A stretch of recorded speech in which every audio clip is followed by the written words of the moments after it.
नमस्कार, झेपमध्ये आपले स्वागत. आपण पाहत आहात झेप, नवे पर्व नवी दिशा. बातमी आहे, आंबेगाव तालुक्यात 2 ठिकाणे रेल्वेसाठी रस्ता रोको. विषय 1. आंदोलने. 2. जनतेमध्ये संमिश्र प्रतिक्रिया. प्रतिनिधी प्रवीण पप्पू शिंदे. पुणे ते नाशिक गेल्या अनेक वर्षापासून प्रलंबित असलेला रेल्वे मार्ग हा चाकण राजगुरुनगर मंचर मार्गे नाशिकला नेण्यात यावा, या मागणीसाठी आज मंचर येथे सर्वपक्षीय आंदोलन करण्यात आले. विषय एकच असताना 2 वेगवेगळ्या ठिकाणी हे आंदोलन करण्यात आल्यामुळे नागरिकांमध्ये याच्या संमिश्र प्रतिक्रिया नोंदविल्या गेल्या. विद्यमान आमदार दिलीप वळसे पाटील यांच्या नेतृत्वाखाली कृषी उत्पन्न बाजार समिती मंचर येथे चक्काजाम करून आंदोलन करण्यात आले. याप्रसंगी राष्ट्रवादी काँग्रेस, शरद पवार पक्षाचे सर्व पदाधिकारी मोठ्या संख्येने उपस्थित होते. तर मंचर बस स्थानकासमोर इतर अन्य पक्षाकडून या संदर्भात आंदोलन करण्यात आले. याप्रसंगी सर्वपक्षीय पदाधिकारी मोठ्या संख्येने उपस्थित होते.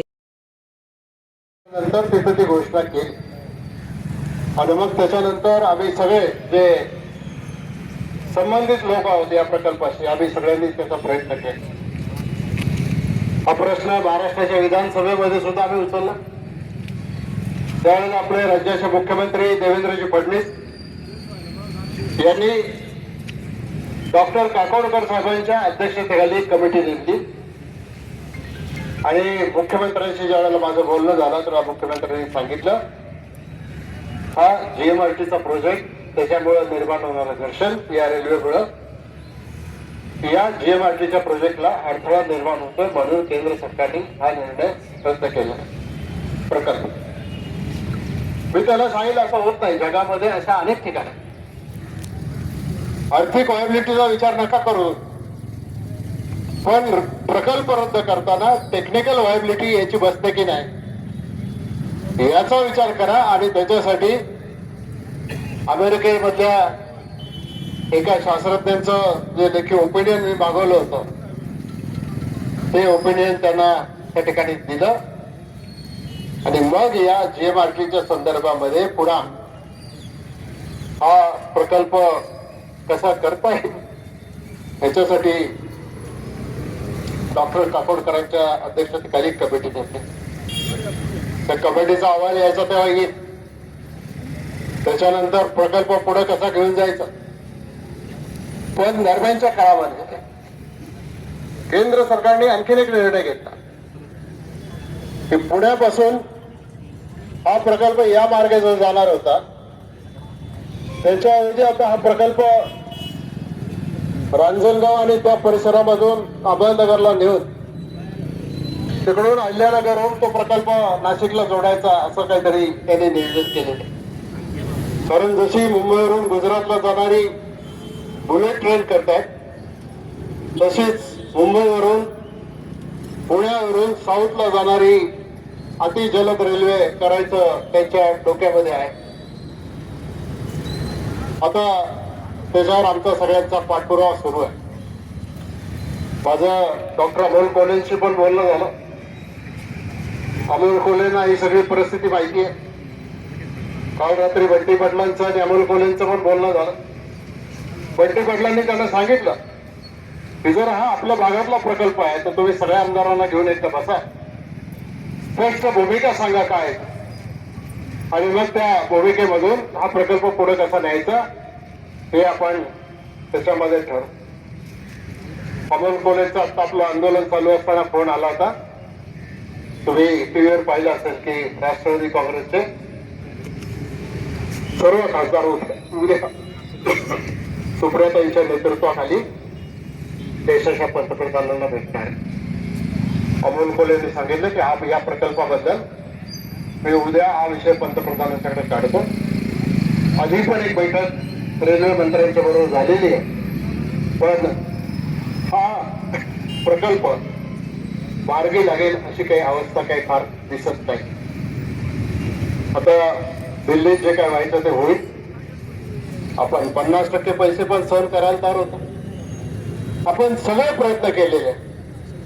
मग आपल्या खासदारांनी, आढळराव पाटलांनी प्रयत्न केले, अमोल कोल्हेंनी प्रयत्न केले, बाळासाहेब थोरात प्रयत्न करतात, संतोषजी तांबे प्रयत्न करतात, आमचे सिन्नरचे आमदार प्रयत्न करतात, उज्ज्वल साहेब प्रयत्न करतात. सगळ्यांचा प्रयत्न पण केवळ राजकीय लोकांना हा प्रकल्प पाहिजे याच्यापेक्षा हा प्रकल्प जनतेला पाहिजे का नको याच्यासाठी आपल्या भावना व्यक्त करण्यासाठी आपण रस्त्यावर आलेलो आहोत, आंदोलन करतो. खरं तर आम्ही सत्तारूढ पक्षातले लोक आहोत. आम्ही आंदोलन करून एखादा प्रश्न सोडवू असं नाही. आम्हाला माहिती आहे कुठं नक्की कळ दाबली की कुठं रग लागते आणि कुठं रग लागली की कसा प्रश्न सुटतो ते, आणि मग तेच काम आपल्याला करायचं. तरी सुद्धा जनमानसामध्ये, विशेषतः तरुण पिढीमध्ये, विद्यार्थ्यांमध्ये, विद्यार्थिनींमध्ये हे आंदोलन केल्याच्या नंतर काय होतं हे दिल्लीतल्या आणि शेतकऱ्यांच्या आंदोलनाच्या निमित्तानं आपण या देशामध्ये पाहिलेलं आहे.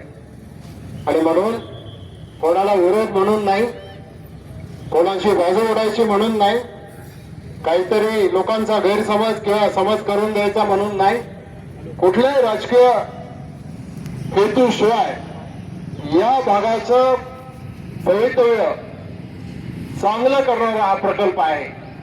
आणि म्हणून या प्रकल्पामध्ये आज कमी लोक कदाचित हजर असतील, पण या प्रकल्पामध्ये हजर असणाऱ्या लोकांच्या पेक्षा या दोन्ही तिन्ही चारही तालुक्यामधून उठाव झाला पाहिजे की आम्हाला हा प्रकल्प पाहिजे म्हणजे पाहिजे.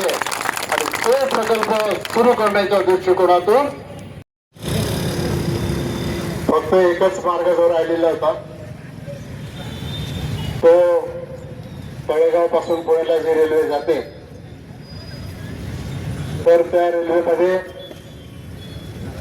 पुण्यापासून नाशिकला जाणारी जर रेल्वे आहे आपण जर या ठिकाणी सुरू केली तर त्याचा फायदा या भागातल्या नागरिकांना, विद्यार्थ्यांना आणि विशेष करून शेतकऱ्यांना या रेल्वेचा फायदा त्या ठिकाणी जास्त होणार आहे. शेतकऱ्यांचा माल जलद गतीने परदेशामध्ये गेला पाहिजे, त्याच्यासाठी खेडला विमानतळाची योजना सुद्धा आखली गेली होती. परंतु काही कारणामुळे आंदोलनासह जागा करून द्या.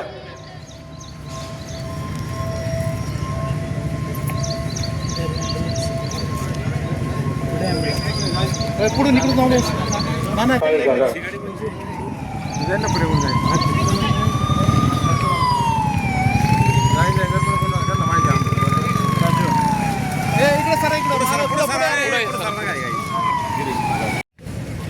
तर निश्चित इथल्या शेतकऱ्याचा माल नाशिक पर्यंत जाईल आणि नाशिकहून पुढची जी कनेक्शन्स आहेत, मग मराठवाड्यामध्ये जाणारी कनेक्शन्स असतील किंवा आणखी उत्तरेकडे जाणारी कनेक्शन्स असतील, ही सगळी कनेक्शन्स त्या ठिकाणी जोडली जातात. आणि म्हणून गेल्या अनेक वर्षापासून या भागातल्या जनतेची ही अपेक्षा 2004 ला आपले ज्येष्ठ नेते माननीय शिवाजीराव आढळराव पाटील या विभागाचे खासदार झाले आणि त्यांनी या पुणे नाशिक रेल्वेच्यासाठी खूप मोठ्या प्रमाणामध्ये पाठपुरावा केंद्र सरकारकडे केला. त्याला काही यश येत नव्हतं. नंतर भारत सरकारने एक आपली भूमिका बदलली आणि भारत सरकारने सांगितलं की 50% खर्च राज्य सरकारने केला पाहिजे, 50% खर्च आम्ही केंद्र सरकार करू.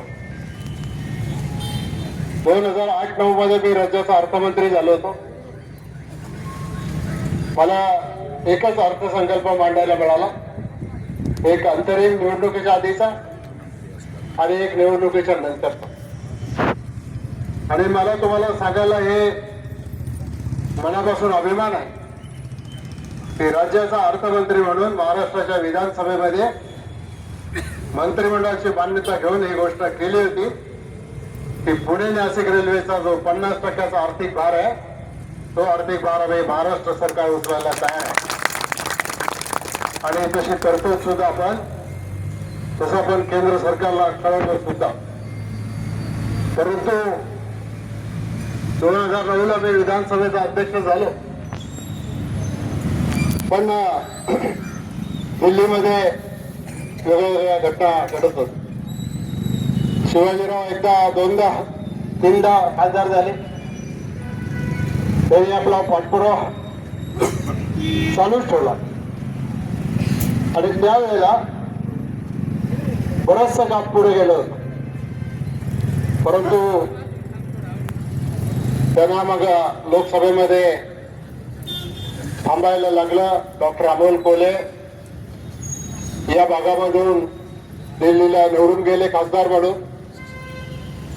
डॉक्टर कोल्हेने सुद्धा या प्रकल्पाचा पाठपुरावा तेव्हापासून सुरू ठेवलेला आहे. शिवाजीराव पण प्रयत्न करतायत आणि मी देखील माझ्या पद्धतीने प्रयत्न करतोय. संगमनेरचे सत्यजित तांबे प्रयत्न करतायत, सिन्नरचे आमदार प्रयत्न करतायत, समीर भाऊ भुजबळ पार्लमेंटमध्ये असताना त्यांनी सुद्धा या प्रकल्पाचा आग्रह धरलेला होता आणि ते सगळं जे प्रेशर तयार झालं होतं त्या प्रेशर मधून ही रेल्वे कशी पुढे जाणार हे त्या ठिकाणी पुढे जात. परंतु मध्यंतरी एका कार्यक्रमाला शिरूरच्या एका कंपनीमध्ये रेल्वे मंत्री आले होते, वैष्णवजी मुख्यमंत्री होते, मी होतो. मुख्यमंत्री लवकर जरा निघून गेले, त्यांना जायचं होतं कार्यक्रमाला. अश्विनी वैष्णव केंद्रीय रेल्वे मंत्री आणि मी एकत्र जेवायला बसलो. त्यावेळेला मी त्यांच्याकडे हा विषय काढला की वैष्णवजी हा आणि लेखी निवेदन सुद्धा त्यांना दिलं. हा प्रश्न अतिशय गंभीर आहे. या भागातल्या लोकांची मागणी आहे आणि म्हणून याला गती दिली पाहिजे. तुम्ही मला सांगा, पाहिजे तर आवश्यक असेल तर मी दिल्लीला येऊन तुमच्याशी चर्चा करायला तयार आहे. पण काय झालं माहित नाही. रांजणगाववरून केंद्रीय रेल्वे मंत्री निघाले, पुण्याला रेल्वे स्टेशनला एका कार्यक्रमाला गेले. माझी बातमी आधीच आली होती. पुण्याच्या कार्यक्रमात रेल्वे मंत्र्यांनी मला त्यांनी स्पष्ट सांगितलं होतं की पुणे नाशिक रेल्वेचा आता तुमचा प्रकल्प रद्द झालेला आहे, तो आम्ही आमच्या लिस्ट मधून काढून टाकले. आणि ती घोषणा पुढच्या काळामध्ये सुद्धा जेव्हा जेव्हा आम्ही तुम्हाला साथ घालू तेव्हा तेव्हा तुम्ही आपल्या मर्जीनं या ठिकाणी आलं पाहिजे आणि या प्रकल्पामध्ये सहभाग घेतला पाहिजे.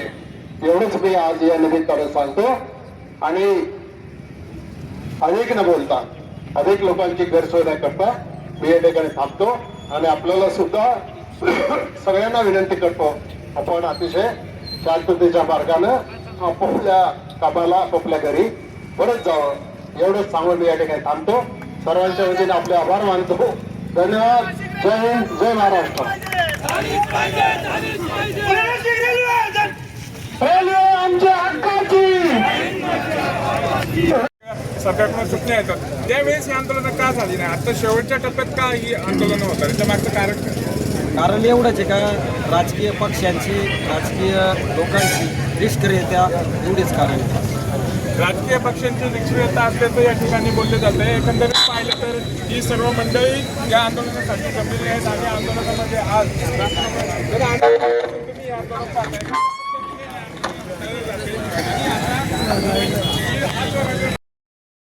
त्या ठिकाणाहून राधाकृष्ण विखे पाटील साहेब यांच्या आग्रहाखातर हा रेल्वे मार्ग दुसऱ्या मार्गे वळवण्यात येत आहे आणि चाकण असेल, राजगुरुनगर, आंबेगाव तालुका असेल ही भीमाशंकरची पावनभूमी आहे. त्याचप्रमाणे छत्रपती शिवरायांची जन्मभूमी आहे. नाणेघाटे, दार्याघाटे, लेण्याद्रीचा आर्थिक ओझरे, त्याचप्रमाणे लेण्याद्री अशी पर्यटन ठिकाणं आहेत. हजारो कामगार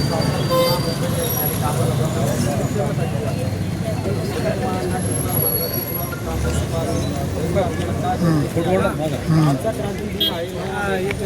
9 ऑगस्ट क्रांती दिनी ज्या क्रांतिकारांनी क्रांती केली, ती क्रांती ही रेल्वे कृषी समिती आजपासून करू इच्छित आहे. आणि वेळ आली तर मी हुतात्मा बाबूगणू यांच्या गावचा आहे. हुतात्मा बाबूगणू यांच्या विचाराने प्रेरित आहे. हुतात्मा भगतसिंग सुखदेव राजगुरू यांच्या विचाराने प्रेरित आहे. वेळ प्रसंगी रक्त सांडायला लागलं तरी काय हरकत नाही. आम्ही रस्त्यावर उतरू, म्हणून त्या ठिकाणी उतरू. आमचं रक्त सांडलं तरी चालेल, परंतु विधानच्या सर्वसामान्य जनतेला हा रेल्वे मार्ग का महत्त्वाचा आहे, का इथून गेला पाहिजे, ही सरकारला नक्कीच जाग आली पाहिजे. या बाबतीत सगळे राजकीय पक्ष एकदम अनास्था आहे भारतीयांची.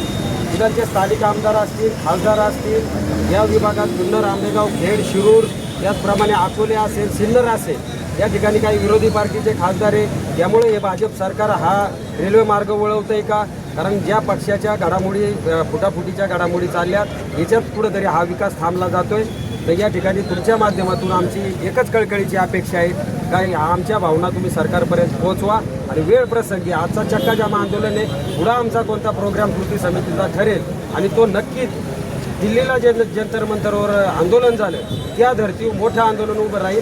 आणि या तालुक्यातील जुन्नर, आंबेगाव, खेड, शिरूर, अकोले, संगमनेर तालुक्यातील सगळे युवक, सामाजिक संघटना, विद्यार्थी, शेतकरी सर्व पक्षीय एकत्र येतील आणि नक्कीच या सरकारला धडा शिकवल्याशिवाय राहणार. नमस्कार, जय महाराष्ट्र. मी दिनेश बानकेले, आंबेगाव तालुका रस्ते आस्थापन आणि रस्ते आस्थापन. मी ह्या आता जे आमचं सर्वपक्षीय आंदोलन जे चालू आहे त्या सर्वपक्षीय आंदोलनाला महाराष्ट्र नवनिर्माण सेनेचा सुद्धा जाहीर पाठिंबा आहे. हे आंदोलन जे काही आजूबाजूला आणखी 2-3 ठिकाणी चालू आहे सगळे एकत्रच व्हायला पाहिजे. रेल्वे जी आता जी रद्द झालेली आहे ती रद्द झालेली ही जी रेल्वे आहे ही सरळ मार्गेत व्हावी. जी पहिला ठराव मंजूर झाला त्याच मार्गेत झाली पाहिजे अशी सर्वांची इच्छा आहे. कारण याच्यामुळे शाळकरी मुलांपासून शेतकऱ्यांपासून सगळ्यांचाच जो व्यवसाय आहे हा वाढणार आहे, होणार आहे.